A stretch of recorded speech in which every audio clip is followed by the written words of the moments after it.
Assalamualaikum warahmatullahi wabarakatuh. Salam sejahtera bagi kita semua. Ketemu kembali kita pada mata kuliah Sejarah Afrika. Pada kesempatan kali ini kita akan bahas mengenai perebutan kekuasaan di Angola. Kemerdekaan bagi Angola ternyata itu membawa hal yang pada perang saudara ya, karena melibatkan negara-negara lain.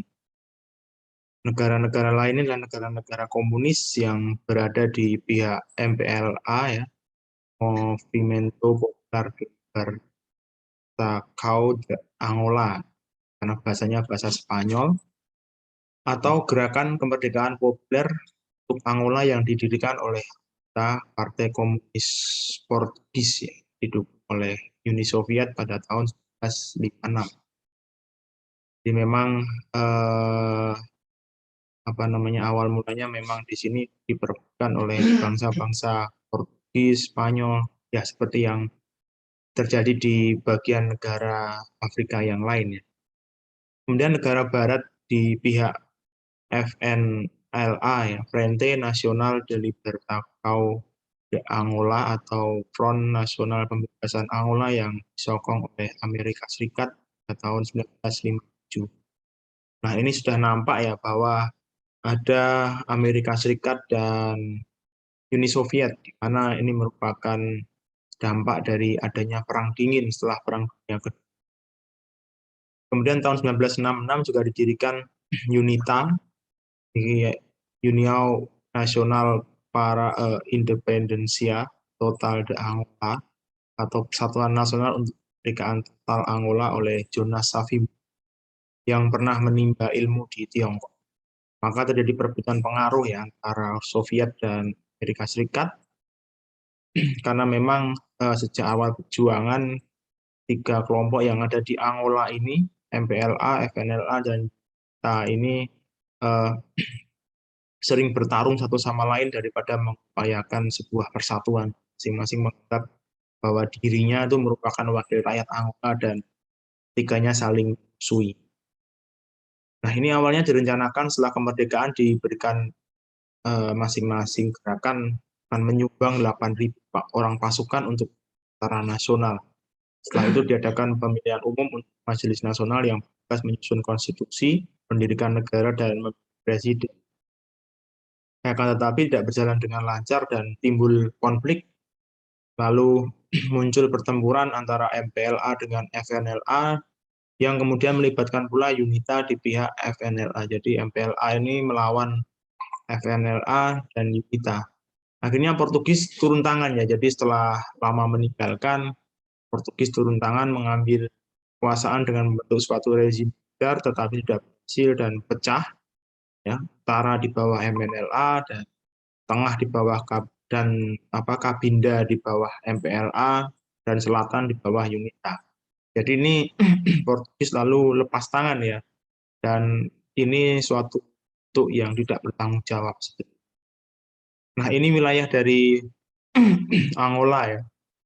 Jadi Angola sendiri kalau kita lihat Afrika secara keseluruhan ada di bagian pantai barat ya, tapi agak selatan dekat dengan Afrika Selatan. Makanya nanti Afrika Selatan juga ikut serta terlibat dalam percaturan politik di wilayah Angola.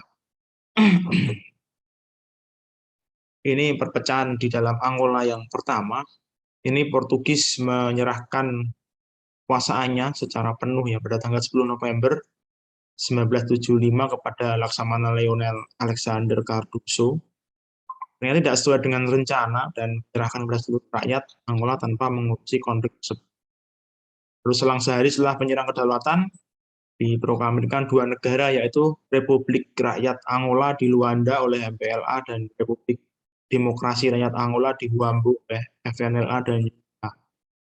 MPLA sendiri memproklamirkan Republik Rakyat Angola pada tanggal 11 November 1975 dengan Dr. Agostinho Neto sebagai presiden, dan FNLA memproklamirkan Republik Demokrasi Rakyat Angola dengan kekuasaan di tangan Dewan Nasional Revolusi.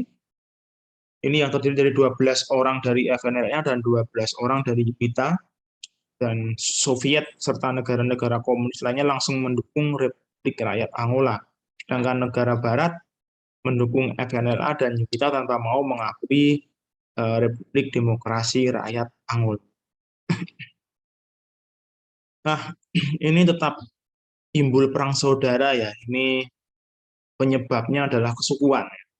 Jadi sebagian besar dukungan MPLA ini datang dari bangsa di mana ada kelompok bangsa Bako di Angola, Utara, Kabina, dan Zaire.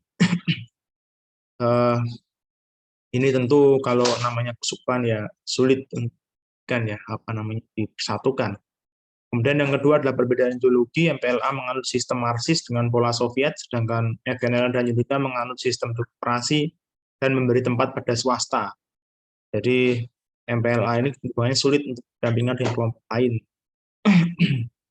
Kemudian yang ketiga, ambisi pribadi para pemimpin ketika gerakan tersebut bersaing memperoleh jabatan tertinggi dalam Angola, Merdeka, Agustino Neto, dan MPLA dengan Holden Roberto dari FNLA yang juga Jonas Savimbi dari UNITA. Ya. Nah, ini upaya perdamaian. Jadi, seperti kita tahu bahwa di Angola sendiri terjadi campur tangan asing ya. Ini sulit sekali untuk menyelesaikan sengketa. 1 November ini Komisi Pertahanan di OAU ya. Ini bersidang di Kampala. Ini mengundang ketiga gerakan ini ya memang hasilnya cukup signifikan ya karena dari 3 yang diundang ini berhasil melakukan gencatan senjata.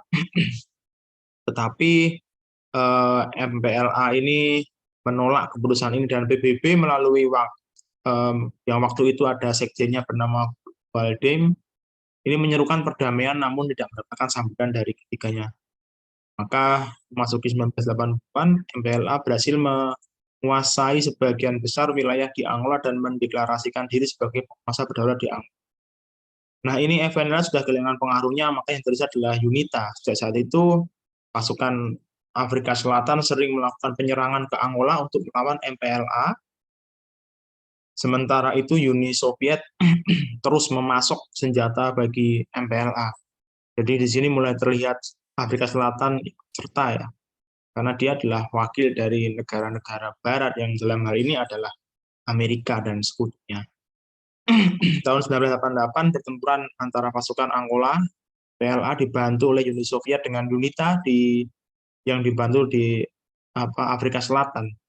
Jadi MPLA dibantu oleh Uni Soviet dan UNITA yang dibantu oleh Afrika Selatan. Maka 1988 PBB memfasilitasi keduanya pertemuan antara Kuba dengan pasukan milisi UNITA. Nah, kenapa ini Kuba ikut serta? Karena Kuba di sini tuh sebagai perwakilan dari Uni Soviet di Afrika kan lebih dekat ya daripada Uni Soviet yang masuk ke Afrika lebih baik ya mengirimkan tentara-tentara Kuba.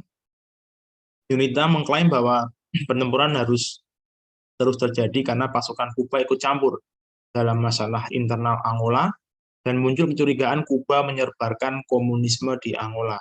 Akhirnya keduanya berdamai dengan kesepakatan Kuba mundur dari Angola dan Afrika Selatan juga mundur dari Afrika Barat Daya yang sekarang menjadi Namibia. Pemerintah Angola menggelar pemilu pada 1992, hasilnya pemimpin MPLA Eduardo dos Santos ini meraih 49% suara, pemimpin UNITA Jonas Savimbi meraih 40% suara. Jadi jelas bahwa MPLA Eduardo dos Santos menang, tapi Savimbi tidak terima dan meminta UNITA angkat senjata, tapi ditentang oleh Amerika Serikat. UNITA terus melakukan perlawanan dan menguasai daerah-daerah tambang penghasil berlian karena memang pergerakan itu masif sehingga hampir menguasai sebagian besar wilayah Angola. Tapi MPLA melakukan perlawanan yang sulit dan setelah melakukan berunding, melakukan gencatan senjata, dilanggar lagi. Dan UNITA tidak mau menyerahkan daerah-daerah tambang dan kembali mengimpor senjata secara besar-besaran, maka dari itu PBB segera menjatuhkan sanksi pengutilan dan pembekuan aset milik UNITA. Dan saat itulah ketika semua aset milik UNITA dibekukan oleh PBB, tentara pemerintah Angola ini menggempur Zaire, dan Zaire yang selama ini UNITA juga dihajar juga oleh pemerintahan Angola ya. Dan akhirnya pelan-pelan pengaruh dan kekuasaan kita mulai berkurang. Pada April 2002 pemimpin kita Jonas Savimbi berhasil dibunuh dan kita sepakat untuk menghentikan perlawanan senjata, lalu kemudian masuk ke jalur politik untuk memperjuangkan kepentingannya. Oke, kita masuk pada kesimpulan. Ini perang saudara tentu saja membawa dampak yang sangat buruk bagi negara Angola sendiri ya.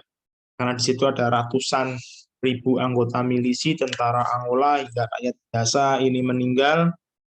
Kemudian ada juga yang cacat seumur hidup ya, karena akibat dari korban perang itu. Dan ini banyak juga penduduk yang kehilangan tempat tinggal. Tapi setelah perang berakhir, ini Angola mulai perlahan bangkit perekonomiannya, karena terutama disokong oleh berlian dan minyak ya. Dan saat ini terjadi masalah di Angola yaitu daerah Cabinda, karena daerah Cabinda ini muncul sebuah kelompok yang bernama FLEG ya, yang ingin Cabinda ini merdeka, dan hingga sekarang konflik bersenjata antara pasukan Angola dengan Cabinda ini masih sering terjadi, dan FLEG ini mirip seperti gerakan ekstremis yang ingin lepas dari Angola dan menginginkan kemerdekaan. Baik, itu tadi materi mengenai perebutan kekuasaan di Angola. Terima kasih atas perhatiannya. Kita kembali pada kesempatan yang lain. Wassalamualaikum warahmatullahi wabarakatuh. Salam sejahtera bagi kita semua.